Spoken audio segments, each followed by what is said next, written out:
rappel du cours précédent, du chapitre 1 en réalité que nous avons terminé. Alors, qui veut bien nous aider à faire un petit rappel si possible? Qui veut bien nous aider à faire un petit rappel si c'est possible? Alors, nous avons vu ici qu'il y a plusieurs secteurs. En fait, n'oubliez pas, le cours, c'est la commercialisation des produits de placement et d'assurance. Alors, nous avons donc vu les produits du placement. Alors, c'est quoi le placement? Nous avons vu la différence entre le placement, l'épargne et l'investissement. Vous voyez. On a dit qu'on place de l'argent dans le but de le faire fructifier. C'est ça le placement. Vous comprenez? L'épargne, on se constitue, on met de l'argent de côté, pas pour faire fructifier. Donc il y a une différence, voyez-vous. L'épargne, on met de l'argent de côté, simplement. Mais ce n'est pas dans le but de le faire fructifier. Par contre, le placement, c'est le fait de mettre de l'argent de côté dans le but de le faire fructifier. Donc de générer un revenu, vous voyez, donc voilà, une plus-value si vous voulez. C'est un peu ça. Donc, il y a une différence déjà. Alors, on peut placer son argent où? C'est la grande question. Où est-ce qu'on peut placer son argent? Eh bien, il y a, disons, 3 ou 4 domaines dans lesquels on peut placer son argent. Le premier domaine dans lequel on peut placer son argent, c'est dans la banque, n'est-ce pas? On peut placer son argent dans la banque.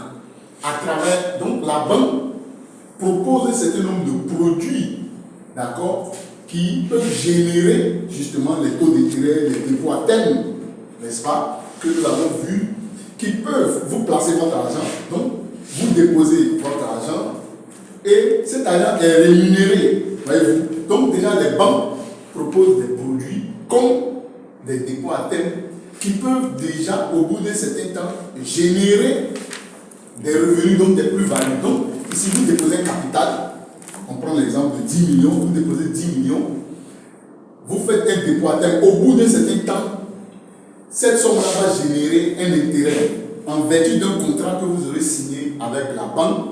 Voilà, monsieur qui est dans un t-shirt de la CIC. Vous êtes à la CIC? C'est prémonitoire. D'accord. C'est pas dans le futur. Oui, j'espère. Évidemment, pourquoi pas. En tout cas, c'est bon, c'est prémonitoire vraiment.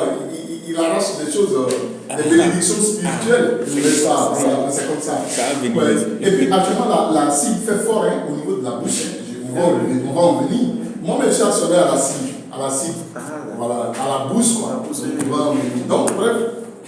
Et donc, ici, dans la banque, un dépôt à terme en vertu d'un contrat, ce capital-là, il génère justement des revenus. Donc ici, vous voyez que c'est un placement. Pourquoi? Comme on a dit, l'objectif du placement, c'est de se constituer une épargne qui va générer des revenus. Vous voyez. Donc ici, on fait fructifier son épargne. C'est le fait de faire fructifier. Donc on met de l'argent de côté qu'on cherche à faire fructifier. C'est ça.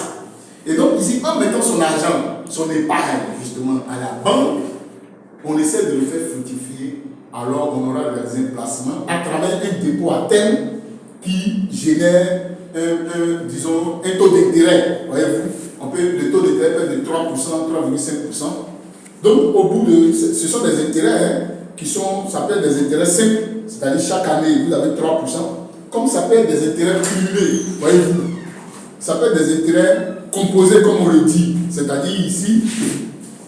Les intérêts simples, qui peut me faire la différence entre intérêt simple et intérêt composé? Monsieur Tessi, vous connaissez la différence entre intérêt simple et intérêt composé? Vous le banquier. Vous ne maîtrisez pas. Et vous, monsieur?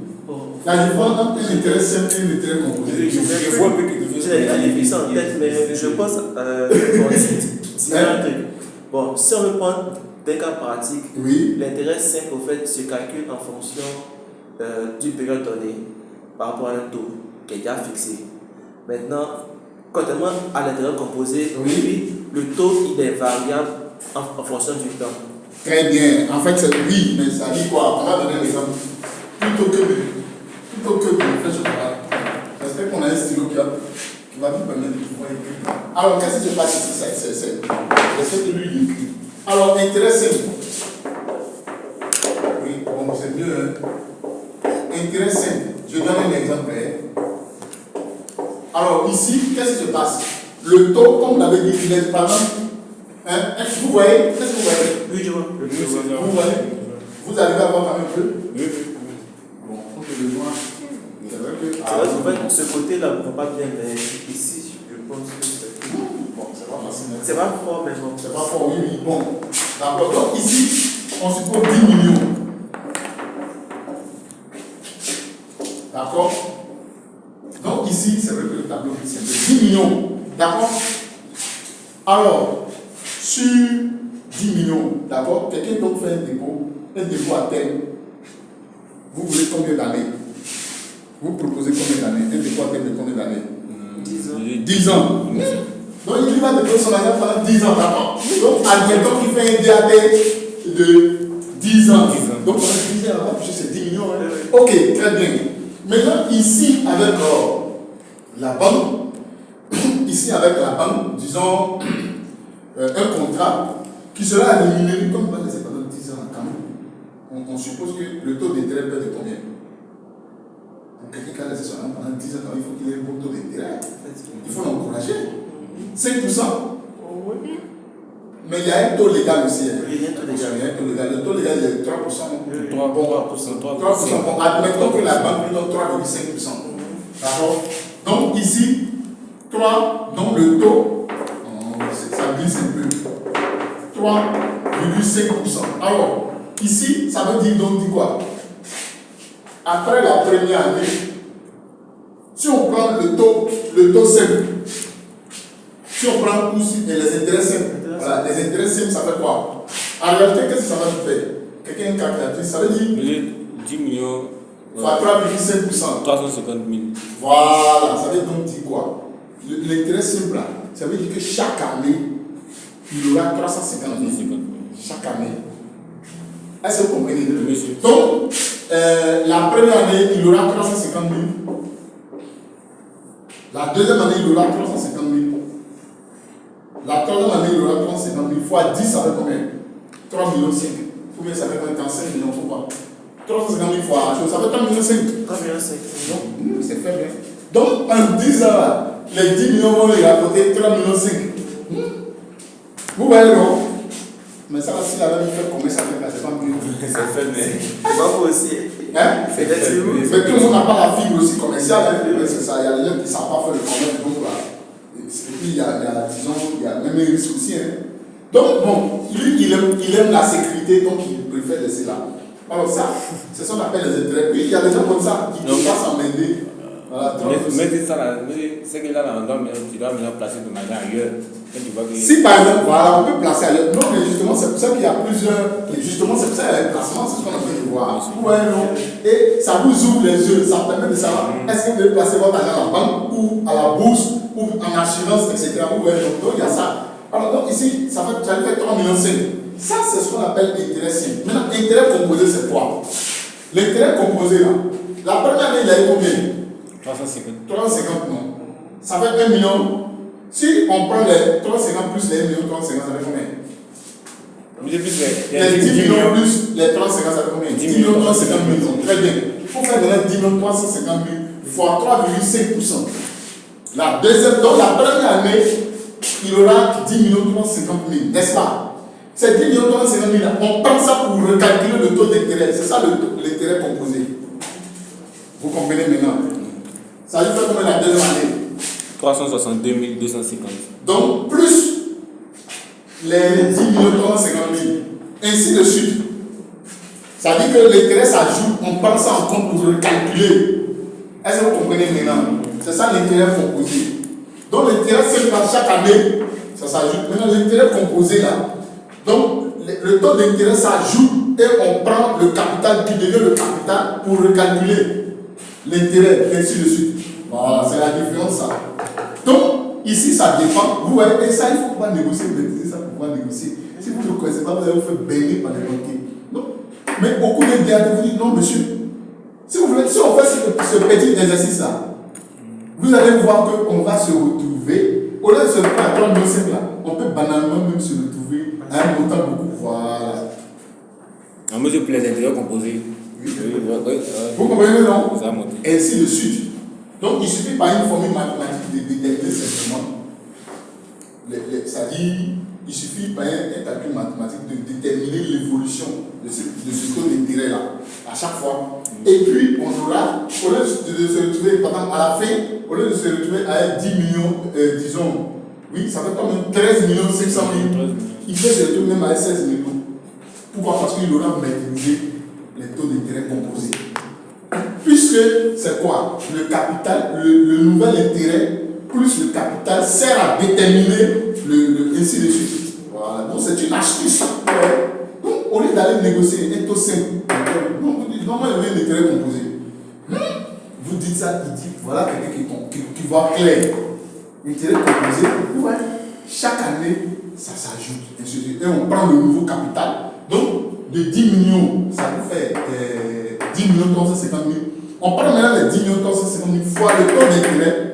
On obtient un nouveau capital chaque année. Donc, ça vous fait un bonus. Donc, monsieur qui, pour les intérêts, quand les clients viennent, c'est la banque qui lui propose. Non, justement, la banque va jamais proposer ça. C'est lui qui doit, s'il est bien conseillé, c'est lui qui doit dire moi, j'ai un intérêt composé.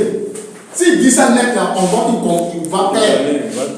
Non, écoutez, monsieur, je vais laisser mon argent, c'est vrai, je vais vous laisser 10 millions. Mais je veux que ce soit un intérêt composé. Mais moi, je pense que pour une bonne négociation, l'intérêt simple est bon à court terme. Voilà. Si c'est à long terme, c'est notre composé qui est plus approprié. Voilà, très bien. Pourquoi? Parce que lui, il va laisser travailler son argent. Vous voyez, non? Justement, pour 3 millions 5 pendant 10 ans. 50 000 francs par an, ça ne sert à rien. 50 000 là, ouais, ça dit qu'il aura, ça va être, et ça c'est l'hypothèse que c'est 3,5%. Et si c'est 3%, ça lui fait 300 000. Pour prendre 3 millions pendant 10 ans, c'est faible. Ça veut dire que, voilà, s'il prenait même les 10 millions même pour acheter un terrain, le terrain même aura plus de valeur que ça. Effectivement. Il pourra même le revendre peut-être. Regardez pendant ceux qui ont acheté des terrains en Bégerville là, en ce temps. En 10 ans après, vous voyez ce que Bégerville est devenu par exemple. S'il avait même acheté à 10 millions, aujourd'hui il peut vendre à 50 millions. C'est pas mieux que d'aller déposer dans la banque. Donc, et tout ça aussi, les gens voient de plus en plus clair. C'est qui ont créé des produits aux banques. Donc les banques sont obligées de développer de nouveaux produits. Vous voyez, non? Parce que la thésaurisation, c'est le fait de thésaurer son argent simplement. C'est ça qu'on appelle thésauriser, on met son argent. Mais ça ne rapporte plus. Il faut que cet argent-là, justement, soit puisse se rapporter. Vous voyez. C'est ça le problème. N'oubliez pas de remplir. Donc, vous voyez, c'est un peu ça. Ok, donc après la banque, on peut également investir son argent simplement à la bourse. Vous voyez. Normalement, on a fait combien de temps dans le journal?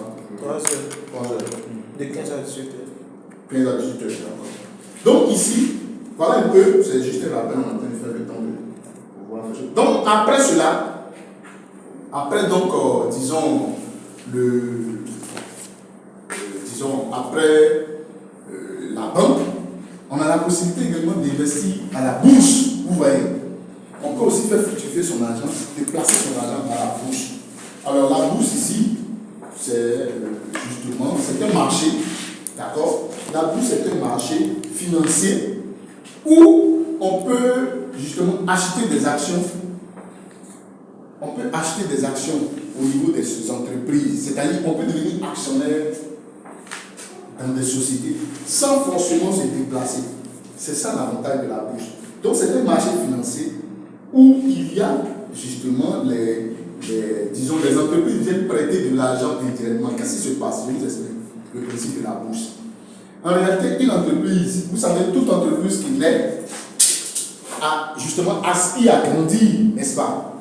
Toute entreprise qui naît aspire à grandir, aspire à se développer, aspire à être leader même, n'est-ce pas? Et qu'est-ce qui se passe? Cette entreprise, à un moment donné, elle a un besoin de financement, c'est-à-dire elle a besoin d'argent pour s'accroître, pour grandir. C'est comme vous, ou nous tous, tout être humain, quand on était petits, la façon dont on mangeait est différente de la façon dont nous mangeons maintenant, n'est-ce pas? Aujourd'hui, maintenant, comme on le dit là, on prend des bleu. Mais quand on était plus petit, on mangeait plus petit parce que notre estomac était plus petit. C'est ça, voyez-vous. Donc, au fur et à mesure qu'une entreprise grandit, ses besoins, elle a des besoins gargantuesques. Elle a besoin de se développer. Vous voyez les grandes sociétés, les holdings, les puissances, vous voyez les sociétés comme Orange. Mais elles ont commencé petitement avant de commencer à se développer, de s'étendre en Afrique, de l'Europe. Elles ont commencé en France et puis commencé à s'étendre. Donc, mais il faut des besoins, il faut des financements. Alors, qu'est-ce qui se passe? Les entreprises, elles ont le choix entre se faire financer, se rechercher des financements par les banques, voyez-vous, prêter de l'argent, ce qui est un peu avec des taux d'intérêt élevés. Donc, qu'est-ce qu'elles font? Elles ont le choix entre prêter de l'argent aux banques ou demander à des particuliers de leur prêter de l'argent, mais à travers ce prêt-là, eux tous, tout le monde partage les mêmes risques. Donc, qu'est-ce que les entreprises font? Au lieu d'aller donc prêter de l'argent avec des taux d'intérêt, elles disent donc à des particuliers, venez me donner de l'argent pour que nous puissions partager les risques et les profits. C'est-à-dire quoi? Vous me prêtez de l'argent, vous devenez actionnaire. Si ça marche, on va se partager les bénéfices. Si ça ne marche pas, nous tous on est perdants. Voyez-vous, c'est l'avantage donc de la bourse. Donc, à travers la bourse, vous avez la possibilité d'investir dans les entreprises. Mais attention, c'est parce que c'est les bourses, il y a des critères pour pouvoir rentrer sur le marché boursier. Pour aller demander de l'argent, il faut réaliser des performances pendant 15 ans, 10 ans. C'est-à-dire que n'importe qui ne vient pas à la bourse. Il faut faire preuve parce que l'investisseur, celui qui veut vous prêter de l'argent, il faut que vous lui montrez que vous avez une certaine compétence, une solidité. Il ne faut pas qu'un investissant du jour au lendemain l'entreprise perd. Donc il faut des données, donc il y a des critères très rigoureux pour pouvoir justement aller.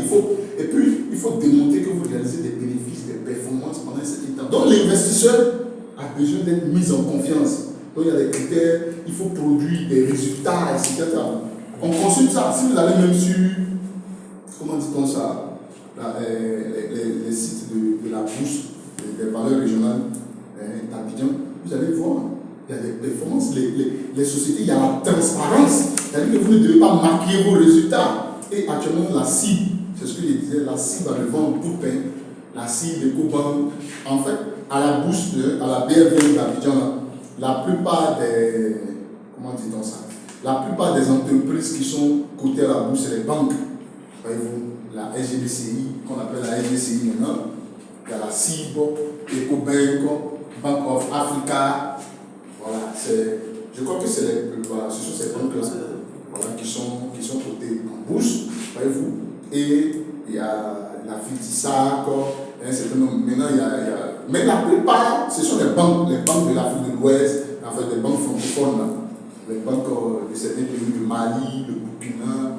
Orange aussi, maintenant, est sur. Orange aussi est chose. Donc, vous avez la possibilité, en réalité, à la bourse, d'acheter les actions. Donc, vous devenez actionnaire de ces sociétés. Si bien que si ces sociétés réalisent des bénéfices, vous avez droit à des dividendes.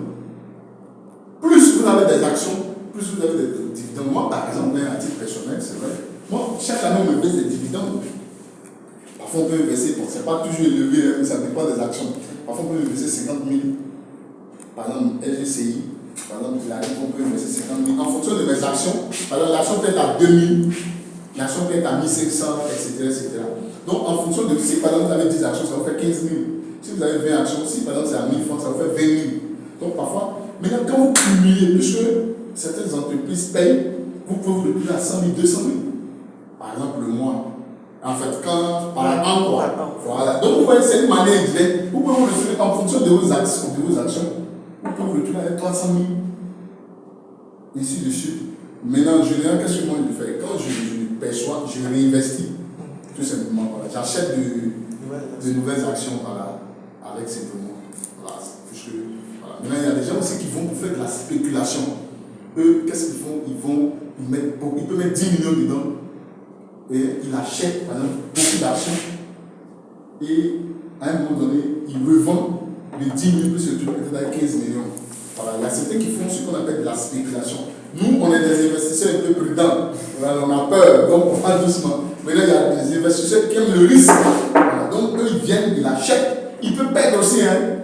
Mais il y a des gens qui aiment le risque, voyez-vous. Donc, voici. En plus, il y a un montant qui est fixé, bon, un montant minimum quand tu veux investir. Non, en fait, qu'est-ce qui se passe? Ça dépend, en fait, ce sont les banques qui font ça. Je crois qu'on va voir ça ici. Ce sont en réalité, ce sont des sociétés de gestion, d'intermédiation.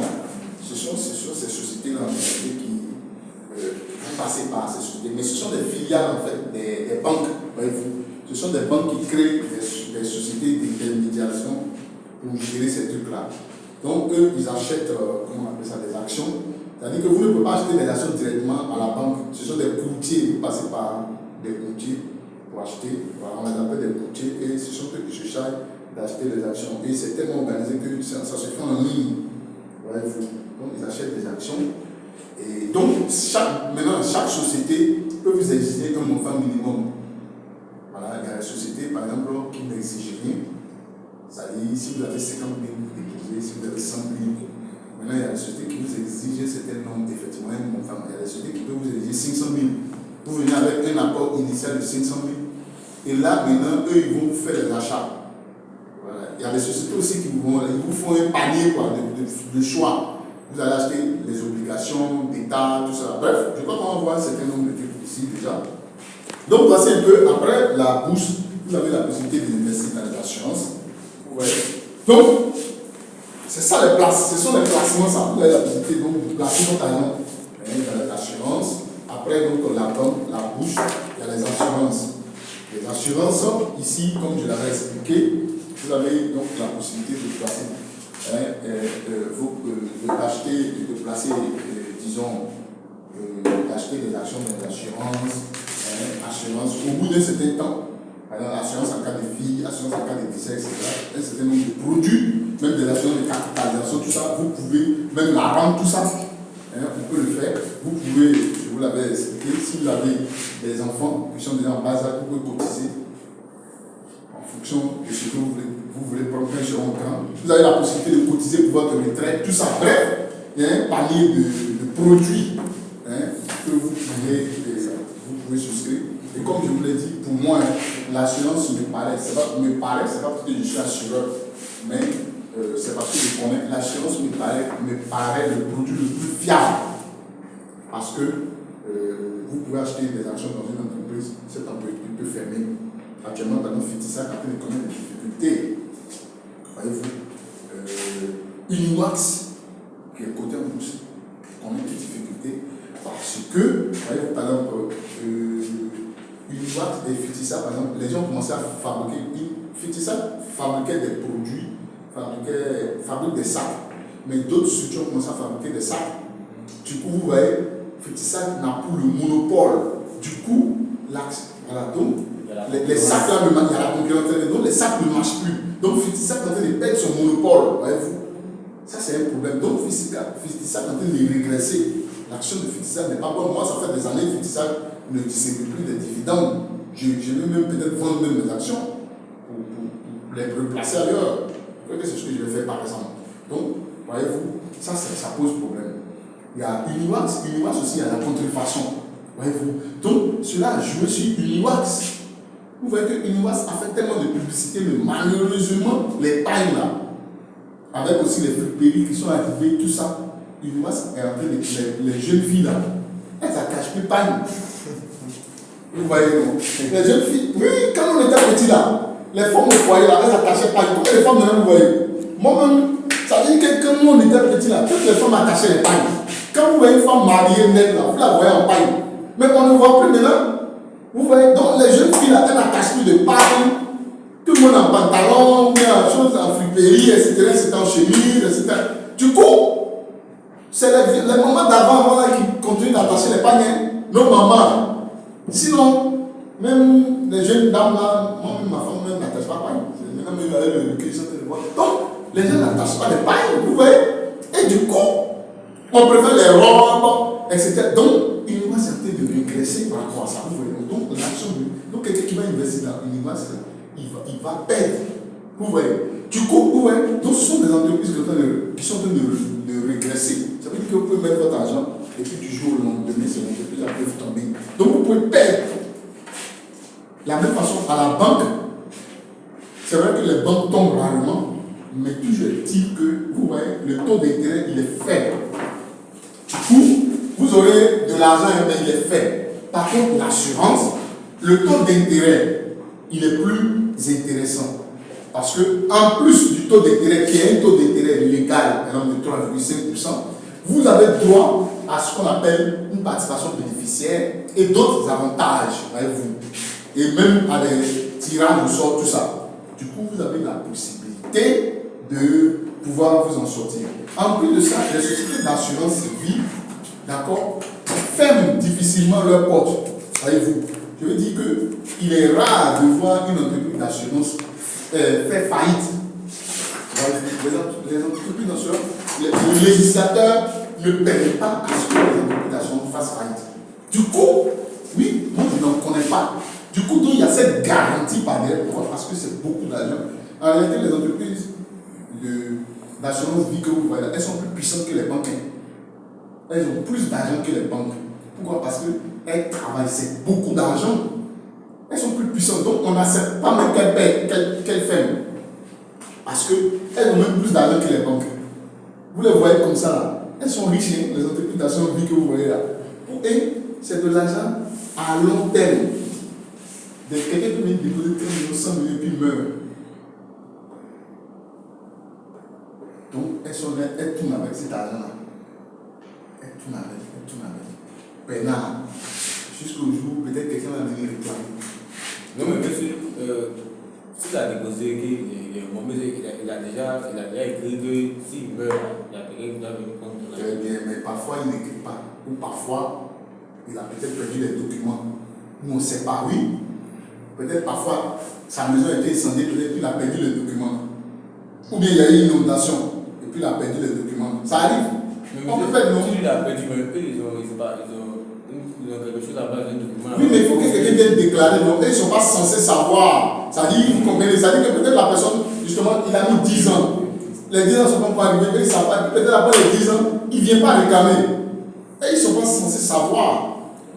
Ouais, mais la loi les oblige à rechercher les gens. Après, au bout d'un certain temps, ils doivent publier des annonces, rechercher les gens, ceci. Donc, après cela, c'est comme c'est un rappel, après on peut investir aussi dans le crowdfunding qui est dans un projet. D'accord? Donc, on a la possibilité également de placer son argent dans des projets immobiliers, dans un certain nombre de projets. D'accord? Toute chose aussi, on peut accompagner donc des projets, toute chose qui peut permettre également de fructifier son argent. Seulement qu'il faut avoir confiance, c'est une question de confiance. Voyez-vous. Il faut être sûr aussi du projet.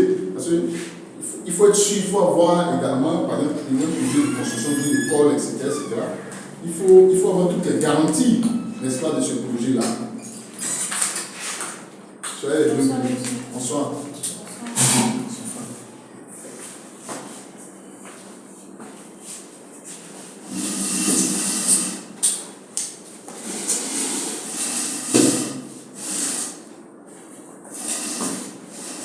Oui, est-ce que vous avez des questions à poser?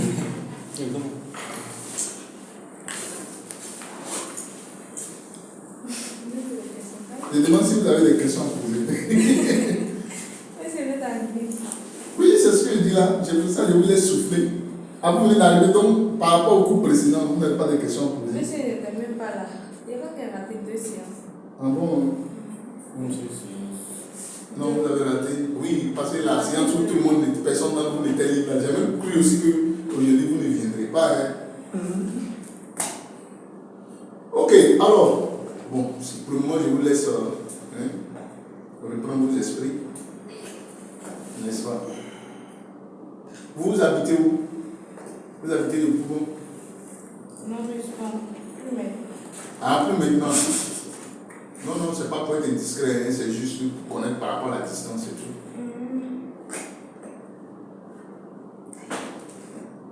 Bon, on poursuit, non? Question? Il n'y a pas de question. Vous avez une question, monsieur? Non, ça va pour l'instant. Ça va, d'accord. Et vous, monsieur Téti? Je ne sais pas quoi Le crowdfunding. Yes, le crowdfunding. Oui. Mais j'aimerais en savoir un peu plus, quoi. Bon, Bon, mais vous étiez là quand j'expliquais, non? En Côte d'Ivoire ici, c'est pas mieux exploité. Bon. Oui, allez-y, posez bien votre question. Parce que là, je ne vous suis pas, hein, très bien. Posez bien votre question. J'aimerais savoir en quoi ça consiste. Le crowdfunding. Donc, vous n'avez pas suivi alors. Vous n'avez pas suivi alors. Mais je n'ai pas bien compris. Alors, vous n'avez pas bien compris. D'accord, ok. Le crowdfunding. Et vous savez ce qu'on appelle le crowdfunding? Les gens ne se pas bien. Vous savez ce qu'on appelle le crowdfunding là? Ah, vous avez déjà entendu parler. Voilà, justement. Qu'est-ce que. Très bien. Et qu'est-ce que ça vous fait penser? Ça vous fait penser à quoi? Le crowdfunding. Crowdfunding. Ça vous fait penser à quoi? Oui, ça me fait penser à un fonds. Oui, pas des femmes, c'est un fonds. Ça vous fait penser à quoi? Un fonds. Maintenant, à quoi ça sert, je ne sais pas. Donc, c'est un financement. Très bien. Financement d'une activité de chose. C'est bien. Ça vous fait penser à un financement. C'est très bien. C'est ça. Financement de quoi, justement? D'un projet. Donc, le crowdfunding pour le financement participatif. Alors, quels sont les objectifs du crowdfunding ou le financement participatif? On a dit c'est de donner du sens à son épargne. Avec le financement participatif, il est facile de savoir exactement à quoi va servir son argent. Donc, c'est quoi déjà les objectifs du crowdfunding? Vous investissez votre argent, vous savez là où votre argent s'en va. Déjà, vous savez dans quel projet votre argent s'en va. Ce sont les objectifs déjà du crowdfunding. C'est-à-dire que quand vous décidez d'investir votre argent dans le crowdfunding, là, ou dans ce qu'on appelle le financement participatif, c'est le nom français. Le nom anglophone, c'est le crowdfunding. D'accord? Donc, le financement participatif. Donc, déjà, vous savez dans quoi vous investissez votre argent, n'est-ce pas? Déjà, à travers ça, vous savez dans quoi vous investissez votre argent. Donc, c'est déjà, vous savez si vous devez investir votre argent dans un financement immobilier ou, par exemple, dans une restauration, etc., etc. Alors, si on prend le cas de 1000 à 100 000, par exemple, qui nous dit quels sont vos projets, si ce n'est pas indiscret. On ne sait jamais qui c'est, je peux peut-être financer. Faites-nous part, par exemple, de vos projets. De mes projets. Pardon? Non, même de vos projets, par exemple, qui sait, peut-être que je peux financer. Voilà le crowdfunding. Déjà, on peut commencer nous déjà par un crowdfunding. Salon de coiffure. Salon de coiffure, très bien. Alors, le salon de coiffure, si on fait une estimation, d'accord, du coût, qu'est-ce qu'il faut? Il faut un local. On va créer déjà un crowdfunding. Nous sommes 4 ici, n'est-ce pas? Ok. On suppose, on veut que le salon de coiffure soit où? À Cocody, bien évidemment. Parce que c'est là où ça peut aller vite. Et quel Cocody peut-être Rivera? Rivera où? Quel Rivera? Rivera à Toban, ou Rivera où il y a les gros bonnets là. Au bord de la. C'est pas ça? Au bord de la lagune là-bas, ou au bord de choses. Quelque part là-bas en tout cas. Donc, on va chercher le local là-bas. Le local là, on va vous dire au moins, ça fait combien? 500 000 par mois. Ça, c'est un petit local. 500 000. Ils vont demander une caution. Ils vont demander une caution de combien? Admettons, peut-être, je ne sais pas, 1 an de caution. Ça fait combien? 500 000 fois. Ça fait 6 millions. Très bien, ça fait 6 millions. Ok. 6 millions. Ça, c'est seulement le local. Maintenant. Ça, c'est sans pas de porte. Ah. Donc, il n'y a pas de porte, tout ça là. Oui, mais ce n'est pas tout ça là qui ne fait pas de porte là. Pas de porte, c'est un peu comme. Je ne sais pas comment il devrait appeler ça. Même normalement, c'est quelque chose qu'on doit reverser à une personne qui a travaillé là-dedans, qui a sa clientèle. Qui a Si, mais ici, mais c'est un début, donc c'est un nouveau local. Dans un nouveau local, il n'y a pas de porte. Oh non, les gars, c'est pas suivi. Oui, pour un nouveau local, je peux comprendre. Non, le pas de porte, là, quelqu'un est déjà dedans. La personne veut sortir, voulu. C'est-à-dire tout ce qu'il a dépensé, d'accord, on lui, la caution, tout ça, c'est ça le pas de porte, tout ce que je sais. C'est Oui, pas ça. monsieur, mais maintenant, budget ici, là. Ça, c'est Nouveau de magasin, il n'y a l'escroquerie. pas de Si, porte. non, c'est méchant, c'est de l'escroquerie. Qui a exploité puis il n'y a pas de porte? Normalement, c'est la caution sur on devrait payer. Donc, ouais, alors, donc, admettons, effectivement, donc, admettons que tout, même pas de porte, tout ça, même ça fait 10 millions. D'accord? Ok. Pour un salon de coiffure, donc 10 millions. Ok, maintenant, l'équipement. L'équipement, on va acheter les casques, et puis on va faire un peu de, comment on appelle ça, de l'esthétique, les trucs là. Les pieds, tout ça, comment on appelle là, pédicure, manicure, tout ça. C'est tout ça, hein, n'est-ce pas? Donc, en fait, on va acheter les instruments, tout ça. Admettons que tout ça nous fasse 5 millions. Le tout fait combien? 15 millions. D'accord? Donc, le tout fait 15 millions sans le personnel qui va venir travailler, tout ça. Voici un projet. Maintenant, quels sont ceux qui sont prêts? Monsieur, pardonnez, rappelez-moi votre nom. Koulibaly. Monsieur Koulibaly, voilà. Monsieur Koulibaly, dites-moi, vous êtes prêt à donner combien? La question, c'est savoir est-ce que c'est pas même je veux faire. Non, vous voulez faire. Ça dit non, vous obligez à faire. Non, ici, non. On est dans l'hypothèse que c'est un projet, justement, c'est un crowdfunding, c'est un projet participatif. Donc, on suppose que vous avez déjà adhéré. Vous comprenez? On est déjà dans le projet participatif. Il n'y a pas, on n'est pas dans l'hypothèse que vous ne voulez pas. Ça veut dire que ici, là, vous êtes déjà dedans. On est là dans le crowdfunding. Maintenant, les 15 millions, vous comptez donner combien? Parce que c'est ça, il y a un retour sur investissement. Vous comprenez? Ici, ce n'est pas gratuit. Hein. C'est-à-dire que justement, dans les 15 millions, c'est un projet participatif. Justement, nous tous, on va participer. Vous savez où votre argent est parti? Dans un salon de coiffure. C'est ça. Et maintenant, donc vous savez, maintenant, vous êtes prêt à donner combien? 30%. 30% des 15 millions. Vous êtes bien. Il nous envoie un pourcentage. Hein. D'accord? Donc, les 15 millions. 15 millions à 30%, ça veut combien? Vous êtes petit calculé tout ça. Alors 10% ça fait 150 000, c'est ça non? 20% ça fait 300 000. Non, 15 millions non. 10% ça fait 1,5 million. 1,5 million. 20% ça fait 3 millions. 4,5 millions. Ok, d'accord. Donc 4 millions, il n'est pas dans 4,5 millions. Et vous, monsieur Petit? 3 millions. 3 millions. Très bien. Donc, Le 10 millions, c'est 3 millions. et vous-même, justement, parce que nous, ici, maintenant, nous, on est en train de vous accompagner, justement, dans ce projet participatif-là, dans ce crowdfunding-là. C'est pour l'initiative du projet. Ça suppose quoi? Vous devez nous montrer tous les détails.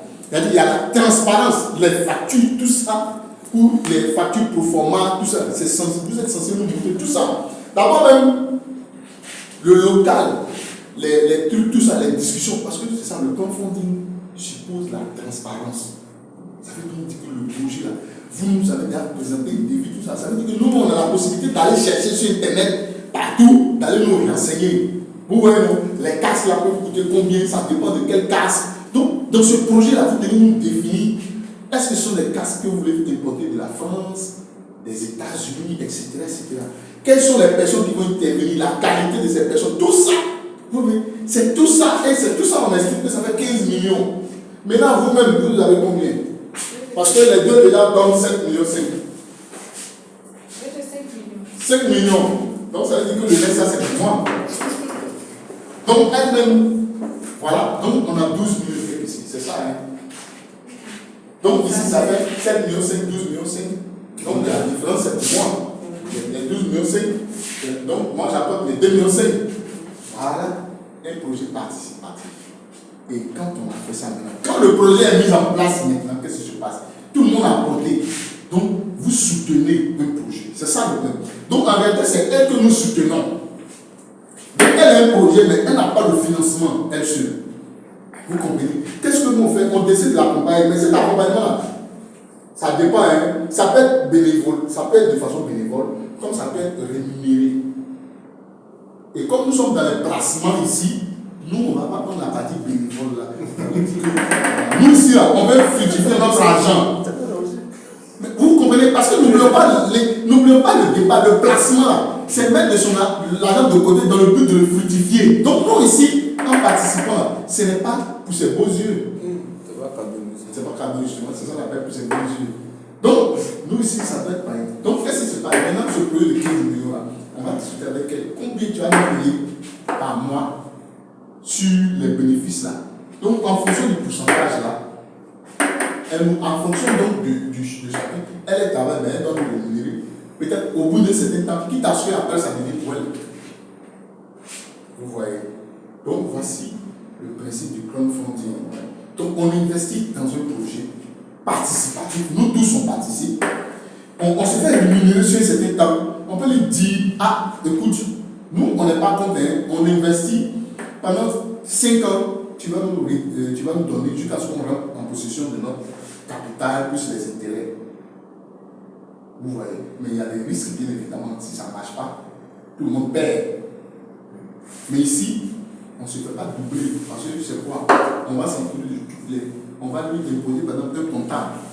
C'est-à-dire un comptable indépendant qui va encaisser, qui va prendre l'argent. Ce n'est pas lui qui va prendre l'argent. Puisque si elle prend l'argent, elle peut nous doubler, n'est-ce pas? Donc qu'est-ce que nous on fait? On recrute quelqu'un qui vient tracer. Tout est traçable. Tous les paiements là, il doit avoir reçu, etc., etc. De sorte que nous autres, nous on puisse vérifier. Donc il y a la transformation dans le projet participatif. Nous on va venir vérifier combien gagne, quelles sont les recettes par mois. Et maintenant c'est en fonction de ces recettes-là qu'on enlève les charges, bien évidemment. Il faut payer le loyer, il faut payer le personnel, il faut payer l'électricité, tout ça. Qu'on enlève toutes les charges, le reste là maintenant là. Nous on le dit, voilà, on se partage chaque mois. Donc vous voyez, c'est un projet qui est intéressant. Quand on a, comment on appelle ça, quand on a un bon, quand il y a une bonne gestion transparente et qu'on sort, on peut, il y a un projet. Tout le monde gagne comme tout le monde peut payer. Donc ici maintenant, les bénéfices à vous partagez. Donc c'est un peu comme ça, les gros bonnets qui viennent là, vous avez la possibilité donc de vous faire de l'argent.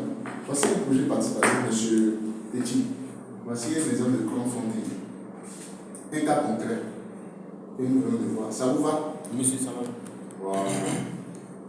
Donc, il y a plusieurs cas de crowdfunding. Nous, ici, on va se mettre dans le cas de crowdfunding où nous, on en tire bénéfice parce qu'on est dans le cas de placement. Le placement, ici, on peut faire fructifier notre argent. Il n'est pas question que notre argent aille dormir. Ce n'est pas de l'épargne. Il y a une différence entre l'épargne et le placement. On a dit que l'épargne, c'est bien. Vous étiez là, on parlait de l'épargne. L'épargne, c'est mettre son argent de côté. Sans chercher à fructifier, c'est ce que nos mamans font. On met de l'argent, ça dit chaque mois. Oui, c'est ce que nos mamans, elles sont fortes dans ça. Elles mettent de côté un peu d'argent, un peu d'argent. Voyez-vous? C'est ce que je disais là. Vous voyez, je donnais le cas. Je dis par exemple, très peu de femmes attachent pas. Du coup, si vous achetez des actions à Universal, vous vous réunissez. Universal est tombé parce que les jeunes filles ne portent plus pas. Les femmes même ne portent plus pas. Avant, on attachait les pagnes. Les mamans, là, maintenant, on n'attache plus pas. Avant, quand une femme rentre au foyer, elle attache pas. Maintenant, là, quand elle est dans le foyer ou pas, il n'y a plus de paille. Donc, voici un problème. Du coup, Unimax ne marche plus. Vous voyez. Alors, nous allons donc voir la commercialisation des produits. Alors, nous allons voir les acteurs de la commercialisation des produits. On va les vite. Donc, les acteurs de la commercialisation des produits de placement. Alors, qu'est-ce que nous entendons par acteurs? Monsieur Petit, qu'est-ce que vous entendez par acteurs? Les acteurs de la commercialisation. Quels sont ceux qui commercialisent les produits de placement et d'assurance? Ce sont les banques. Avant, vous êtes sûr, avec tout ce qu'on a dit là, on a vu les différents domaines dans lesquels on peut placer son argent. On peut placer son argent dans la banque. Attention, quand on parle de placement, c'est pas pour que j'ai rappelé. Quand on parle de placement, on peut placer son argent à la banque à travers par exemple le BAP. On peut placer son argent à la bourse à travers l'achat d'actions, d'accord, ou l'achat d'obligations. On peut placer son argent dans les assurances à travers les produits d'assurance vie, comme l'assurance en cas de décès ou l'assurance en cas de vie, l'assurance de capitalisation. Et maintenant, on peut placer son argent dans le crowdfunding à travers un projet participatif. Voici les 4 domaines, par exemple, dans lesquels on peut placer son argent. Comme M. Téti dit, quels sont les acteurs de tous ces cas? Les éléments dont je vais parler. M. Koulibaly, oui. Selon vous, c'est qui les acteurs? Acteurs, personnes physiques, par exemple les courtiers, Oui, par exemple. les Oui. gestionnaires Oui, du justement. compte bancaire, Très bien. voilà, aussi, gestionnaires de compte bancaire. En tout cas, ceux qui travaillent dans les assurances et les banques. D'accord. Les bourses aussi. Les bourses aussi. Voilà, les entreprises de bourse. Oui. Et vous, oui, monsieur Téti. Donc, quand il n'y a pas d'acteurs ici, ce sont les diverses personnes. En réalité. Monsieur, c'est pour ça que j'ai cité les banques. Non, les diverses Qu'est-ce que les personnes. banques? Parce que n'oubliez pas que. Oui, allez-y, je vous écoute. Non, monsieur, quand j'ai cité les banques, là, je vais parler de tous ceux qui interviennent. C'est pour ça que j'ai dit les banques. Tous ceux qui interviennent dans le système de placement. Donc, ça veut donc dire quoi? En réalité, dans le système de placement, il y a ceux qu'on appelle les investisseurs. Il y a les émetteurs, par exemple. Il y a les investisseurs. La preuve, ici, là, avec le crowdfunding que nous venons de réaliser par rapport au salon de coiffure, qu'est-ce que ici, nous sommes des investisseurs. Maintenant, elle peut être une électrice, n'est-ce pas? Donc, on a les investisseurs et on a les émetteurs. Déjà au niveau des systèmes de placement. Mais les premiers, ce sont les investisseurs, c'est nous autres qui mettons notre argent. Donc, un investisseur, c'est une personne physique ou morale qui alloue une part donc, de son capital disponible là, dans l'attente d'un retour sur investissement. C'est clair. Vous aurez ça, hein, donc vous ne vous fatiguez pas. Peut-être écouter les explications, vous pouvez noter les explications, mais pas le cours. Voilà, je vous aurez. Donc, c'est une lecture que je fais, donc vous aurez ça. Donc, ici, il s'agit donc d'une personne, elle peut être une personne physique, ou elle peut être une personne morale, qui, justement, donne de son argent, dans le but de faire quoi? D'avoir des bénéfices, d'avoir ce qu'on appelle le retour sur investissement. C'est-à-dire qu'elle met son argent à la disposition d'une autre personne, dans le but que cet argent-là puisse lui rapporter des revenus, donc une plus-value, n'est-ce pas? C'est cela. Donc, il peut ainsi investir dans des actions, dans des obligations, les droits de commerce, dans des devises, dans des matières premières. Vous savez qu'on investit également dans des matières premières. Là, hein? Et puis, ça, je vous le dis, par exemple, notre domaine, le domaine du café cacao, il y a de gros bonnets qui investissent là-bas, il y a des gens qui sont immensément riches. Mais ça, c'est un secteur qu'il faut maîtriser parce que là, il faut être sur le terrain. Et là, la concurrence est rude. Donc, il y a des gens qui investissent dans les matières premières. Et il y a des gens qui font de la spéculation sur les matières premières. Surtout notre café cacao, c'est une matière qui fait l'objet de beaucoup de spéculation. Même aussi, les noix de cajou. Les Indiens contrôlent ce côté-là. Vous le savez, non? Les Indiens, en Afrique de l'Ouest, ici maintenant, ils se sont tous intéressés au domaine des noix de cajou. Et les noix de cajou sont très prisées. C'est conseillé même, par exemple, les noix de cajou ont des vertus. Beaucoup de vertus. D'abord même, c'est très rassasiant. Et puis, pour certains hommes, c'est bon de consommer des noix. Voyez-vous, c'est des choses même, par exemple, par rapport même à la forme, tout ça. Mais c'est un peu cher, mais c'est toujours bon, c'est très rassasiant, et puis ça a de bons effets. Voyez-vous, si vous ne voulez pas trop grossir, même si vous voyez souvent ça, de temps en temps, c'est bon pour la ligne. Vous voyez, on lui place. Donc, ce sont des choses qui sont riches, mais ça coûte cher. Et on spécule dessus, les gens spéculent sur les noix de cajou. Sur le cacao, le café, il y a des spéculations. Il y a des gens, justement, mais les gens, qu'est-ce qu'ils font? Il y a des gens qui achètent auprès des producteurs à mon goût, vont revendre. Et il y a la spéculation comme ça. Il y a des gens, eux, ils vont. On a vu le film là, comment on appelle ça? Comment on appelle le film là? Ils ont monté le canal là. J'ai oublié même. Pardon? C'était un cacao, non? Ou bien comment on fait là? Mais le nom même, justement, c'était ça, non? Ivoirien là. Hein? Oui? Oui, cacao. C'était un cacao, non? Mais justement, vous avez vu, ça nous a permis de voir certaines réalités. Comment, justement, cacao, ça c'est un film qui montre la réalité. Comment les gens vont justement acheter le cacao auprès, justement, des producteurs, revendent. Donc, ouais, il y a des spéculations. Et donc, il y a des gens qui investissent là et qui se font beaucoup d'argent. Donc, on peut investir dans des matières premières. Il y a des gens qui investissent dans les devises.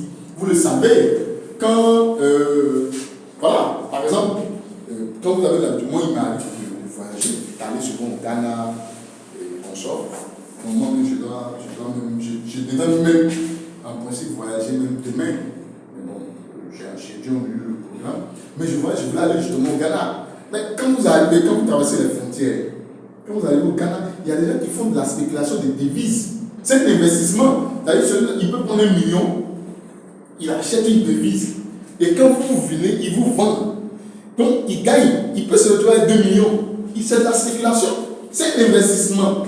Oui, il y a des spécialistes. Et eux, ils regardent un peu le coût et puis vous vendent. Lui, il gagne des bénéfices. C'est-à-dire, il peut, par exemple, sur chaque monnaie qu'il fait, il peut gagner 10 000, par exemple. Ou il peut gagner 2 000, etc. Vous voyez. Donc, surtout quand on ne maîtrise pas la monnaie, même les banquiers le font, mais eux aussi gagnent. Peut-être à moins, mais sur le coup. Vous voyez. Donc, il y a des spéculations comme ça. Aujourd'hui, par exemple, 10 000 francs, par exemple, peut équivaloir, je ne sais pas, à 25 000, à 25 000, 610, et ainsi de suite. Aujourd'hui, donc, il y a des gens qui font de la spéculation. Donc, il y a la spéculation de l'immobilier que nous connaissons tous. Hein? On achète les terrains, on laisse pendant un temps ce terrain-là. Il y a des spécialistes aussi dans ça. Ils achètent le terrain dans une brousse quelque part là. Et puis il attend. Ceux qui ont eu le reflet d'acheter des terrains à Bassam, à BGV, nos parents d'avant qui ont eu le reflet, ça. Aujourd'hui, beaucoup sont riches. C'est de la spéculation, mais il faut être patient.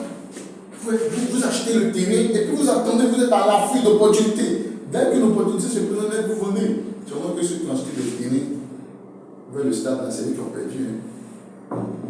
Vous le savez, donc, beaucoup ont perdu des terrains comme ça vers d'autres. Ceux qui, parce qu'en fait, c'était un domaine de l'État. Oui, mais à l'hôtel de combien? Ah bon, il y a beaucoup de dédommagements. Tant mieux. Ceux qui ont su faire. Avec ceux qui ont su, justement, ceux qui ont été plus habiles. Parce que c'est ça. Mais vous savez, les dédommagements ne compensent jamais. Hein.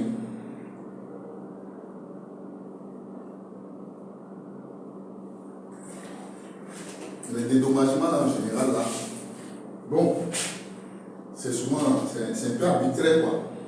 Donc, un investisseur peut investir sans distinction sur le marché primaire des titres nouvellement émis ou sur le marché secondaire des titres déjà émis. Alors, ça veut dire quoi? Une nouvelle société, par exemple, qui vient de naître, un investisseur a la possibilité d'investir. Hein? Tout comme il peut investir, comme on le dit, sur des titres qui ont été déjà émis. Il peut réaliser donc ses investissements sur un marché réglementé, par exemple une bourse des valeurs. Vous voyez, la bourse des valeurs est un marché réglementé. Comme je l'ai dit, vous ne pouvez pas accéder au marché boursier sans remplir un certain nombre de critères. D'accord? Parmi lesquels il faut produire des bilans, il faut avoir réalisé des performances sur 15 ans, etc. Ouais. On n'accède pas au marché boursier comme on le veut. Hein. Donc il y a beaucoup de critères, il faut faire plus de performance, de transparence, etc. Donc c'est un marché réglementé. Donc l'investisseur, il peut réaliser ses investissements sur un marché réglementé, comme par exemple aussi même la banque, c'est un marché réglementé. Les assurances, ce sont des marchés réglementés. C'est clair parce qu'ils font l'objet de surveillance. Quand vous allez investir sur le marché, dans les produits d'assurance, ce sont des marchés qui sont réglementés. Vous voyez. Les assureurs ne peuvent pas faire ce qu'ils veulent. Ils sont contrôlés. Donc, ils peuvent investir sur le marché réglementé ou encore de gré à gré. Voilà. On peut investir de gré à gré avec le crowdfunding, par exemple. Hein? Si elle est d'accord qu'on puisse investir, etc. C'est-à-dire que nous avons de l'argent, on investit, et puis, maintenant, si on nous a doublé, tant mieux. Si on ne nous a pas doublé aussi, et il y a des gens qui doublent. Si on ne nous a pas doublé aussi, tant mieux. Donc, vous voyez. Donc, c'est un peu ça. Donc, un investissement est de durée variable en fonction des objectifs de paiement initiaux. Alors, nous allons voir donc les différents types d'investisseurs. Puisque nous avons parlé des investisseurs ce sont eux qui investissent, ce sont eux qui mettent leur argent à la disposition, n'est-ce pas, de certaines structures. Alors nous avons les investisseurs individuels, d'accord? Les investisseurs individuels, par exemple à la bourse, on les appelle les petits porteurs, d'accord? C'est un thème boursier, les petits porteurs, c'est un thème boursier. Donc on a des petits porteurs, par exemple à la bourse, d'accord? Donc c'est un actionnaire qui ne possède que quelques actions. Vous voyez? C'est un actionnaire à la banque qui possède au niveau par exemple de la bourse, il ne possède que quelques actions. Ouais. Donc, voilà, il n'a pas beaucoup d'actions. Donc, on a peut-être par exemple les petits porteurs à la bourse, Nous avons ce qu'on appelle le business angel. Un business angel est une personne physique qui va décider d'investir une partie de son patrimoine financier dans le secteur économique des sociétés innovantes à fort potentiel. En outre, je vais expliquer, le business angel s'attache généralement à mettre ses investissements de capitaux, ses compétences ainsi que son expérience à disposition de l'entrepreneur. En effet, le profil du business angel est celui d'un ancien chef d'entreprise, d'un entrepreneur ayant revendu son entreprise ou encore le membre d'une famille souhaitant investir de façon conjointe sur un même projet. Alors, donc ici, on a ce qu'on appelle le business angel, comme son nom l'indique là, qui est anglophone, qui comprend un peu l'anglais. Le business angel, ça veut dire quoi? D'un point de vue, quand on fait une traduction. L'ange du business. Voilà. Non, mais le business, là, c'est quoi? Oui, le business est devenu. L'ange des affaires. Voilà, l'ange des affaires. Voilà, l'ange des affaires. Donc, ici, vous n'êtes pas anglophone, vous n'êtes pas angliciste. Mais je t'ai dit, vous n'êtes pas angliciste. Non. Ah bon? Et vous, monsieur Koulibaly? Vous n'êtes pas angliciste aussi. Ah bon? Là, le monde des affaires de nos jours, là, c'est l'anglais, hein? Ça venait un peu. Alors, il faut vous intéresser un peu. Donc, c'est ça, c'est l'art de la. Donc, ici, c'est quelqu'un, en fait, qui décide de porter une entreprise. Vous voyez? Voilà, c'est-à-dire que c'est un ancien, c'est quelqu'un qui s'y connaît dans le domaine et peut-être qu'il est plus trop dans le domaine et qui décide d'accompagner, vous voyez, les jeunes entreprises. Voilà, il décide d'accompagner. Il y a des spécialistes comme ça. Il décide d'accompagner les jeunes entreprises. Mais il investit, hein. Il investit en argent et puis il investit pour porter l'entreprise un peu plus haut. Il y a des spécialistes comme ça. Hein. Il y a des personnes qui ont le flair. Vous voyez. Et quand des jeunes entreprises veulent s'implanter là, il investit une partie de son argent et puis il accompagne l'entreprise à se développer et il met même ses relations, tout ça. Vous voyez. Et l'entreprise monte. Donc on appelle le business angel. Vous voyez. Donc il y a des investisseurs de ce genre-là. On a pu voir les différentes, ça ce sont des investisseurs individuels, quoi. Ouais, en dehors de ceux que nous sommes là, il y a des personnes comme ça qui portent les entreprises qui veulent naître là, en investissant son temps, en investissant son argent, en investissant ses relations. Vous voyez, il met les relations à la disposition justement de la jeune entreprise. Souvent, c'est les entreprises nouvellement créées là. Vous voyez, les startups, voilà. Donc, il y a des gens comme ça, il y a des spécialistes. Vous voyez, qui accompagnent les entreprises. Vous voyez. Bon. Moi, par exemple, il m'est arrivé que je travaille pour certaines structures de shooting, mais surtout les nouvelles structures d'assurance là. De par mon expérience là, je leur donne justement, je leur dis en fait ici, ne faites pas ça, parce que je connais le milieu des assurances. Donc, les jeunes structures qui s'intéressent aux assurances, qui viennent d'arriver là, ouais, souvent ils ont besoin d'être coachés, etc. Mais il y a d'autres personnes qui mettent l'argent, ouais, ils sont co-investisseurs et ils poussent l'entreprise, vous voyez, à aller de l'avant. Donc, c'est ceux-là qu'on appelle les business angels. Les business angels en anglais, quoi. Alors, donc voici quelque chose de très précis. Hein. Alors, ils investissent leurs propres fonds pour financer le projet. Hein. Et ils font le choix, ils apportent aussi. Ils soutiennent les entrepreneurs, voilà, avec lesquels ils n'ont pas de lien, ils les soutiennent, vous voyez. Et puis ils visent aussi la rentabilité, donc ils mettent à la disposition donc, de l'entreprise leur potentiel relationnel, leur potentiel financier, etc. Porte l'entreprise. Je vous souhaite de trouver des gens comme ça. Hein. Mais il y a des structures. Il y a des structures aussi. Hein. Il y a des structures qui font la mise en relation. Très bien. Entre les stars et puis. Ah bon, hein? Mais il faudrait que l'entreprise soit d'abord déclarée. Bon, ce que je sais, la structure que je connais, il faut que l'entreprise soit déclarée fonctionnaire depuis au moins 2 ans. Ah, il faut être fonctionnaire depuis au moins 2 ans. Voilà, parce qu'ils n'investissent pas dans les projets qui viennent de commencer. On veut au moins voir une activité. Ah, ils investissent, hein? Oui, mais puis là-bas aussi, il faut être prudent parce que souvent, quand on ne fait pas attention, ils finissent par te voler ton temps. Mais justement, c'est ça. Parce que ça fait pas. Oui, ils finissent, non, c'est ça. Ah, ils investissent et puis finalement, ils développent. Ça dépend des personnes. Mais si les thèmes du contrat ne sont pas bien définis. Si, effectivement, il fait chose. Hein. Je comprends. Lui, il rachète indirectement la société. C'est ça, il faut faire attention. Donc, on a plusieurs catégories d'investisseurs. Hein. Donc, on a aussi les investisseurs dans les œuvres d'art. Hein. On a les investisseurs dans les œuvres d'art. Il y a des personnes qui investissent dans les œuvres d'art. Et ceux-là, c'est les œuvres d'art. Il y a aussi des spécialistes dans les œuvres d'art. Est-ce que vous le saviez? Vous voyez surtout certains Européens qui sont toujours dans certains villages ou plein de choses, qui achètent des masques, etc. Mais ils les revendent cher. Ils les revendent cher, qui achètent aussi parfois même certains de nos dieux. Vous avez ça le plus développé en Europe, non? Oui, mais parce qu'il y a certains qui ont acheté nos dieux. Certains blancs achètent nos dieux. Attention. Donc, vous voyez, ils investissent dans les œuvres d'art. Voyez-vous, il y a des gens qui achètent des œuvres d'art et qui leur revendent des masques, etc. Et qui leur revendent à des prix. Vous dites que c'est développé en Europe, c'est possible. Mais c'est aussi un investissement. Vous savez qu'il y a des gens qui font ce commerce-là. Il y a des gens qui font ce commerce. Vous ne voyez pas souvent les films chinois là, où il y a des gens qui sont obligés d'aller se battre pour défendre sur leur Dieu là. Qu'est-ce qu'on a besoin de se battre pour défendre un Dieu? Bon, bref. Ouais, donc il y a des personnes comme ça qui, vous voyez, par exemple, Bouddha, etc., sans vouloir heurter les susceptibilités. Mais il y a, non, mais soyons réalistes. Est-ce qu'on a besoin d'aller se battre pour défendre un Dieu? En principe, quel Dieu est l'homme là? Qui est censé protéger l'autre? Qui est censé défendre l'autre? Bon, bref.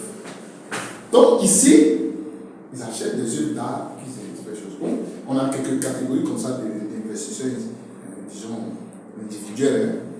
Donc ceux-là, justement, ils investissent dans les œuvres d'art et après ils peuvent les vendre, voyez-vous, et ça leur rapporte. C'est vrai que ça peut être important, mais c'est beaucoup de millions que j'en ai. Comme vous l'avez dit, c'est développé en Europe, mais il y a des Noirs qui font ce commerce-là. Hein. Ils achètent des œuvres d'art ici et puis ils vont les revendre. Allez-y par exemple à Port-Boué, vers Bassam, il y a des œuvres d'art là-bas. Et vous allez voir les touristes européens là. Ils sont pleins là-bas, c'est eux qui aiment les choses comme ça. Ah, Bassam, ils sont beaucoup là-bas. Si. Moi, il m'arrive d'aller souvent là-bas. Donc vous allez les voir, ils sont pleins là-bas. Ils achètent des œuvres d'art. Vous pouvez en acheter, aller vendre.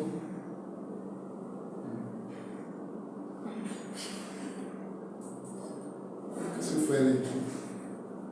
Oui, c'est allé dans la vie. Ah, c'est la question. Ça c'est la question, effectivement. Donc, bref. Donc, nous avons donc quelques investisseurs comme ça. Il y a aussi ce qu'on appelle les investisseurs institutionnels. D'accord? Alors, les investisseurs institutionnels, là, nous avons par exemple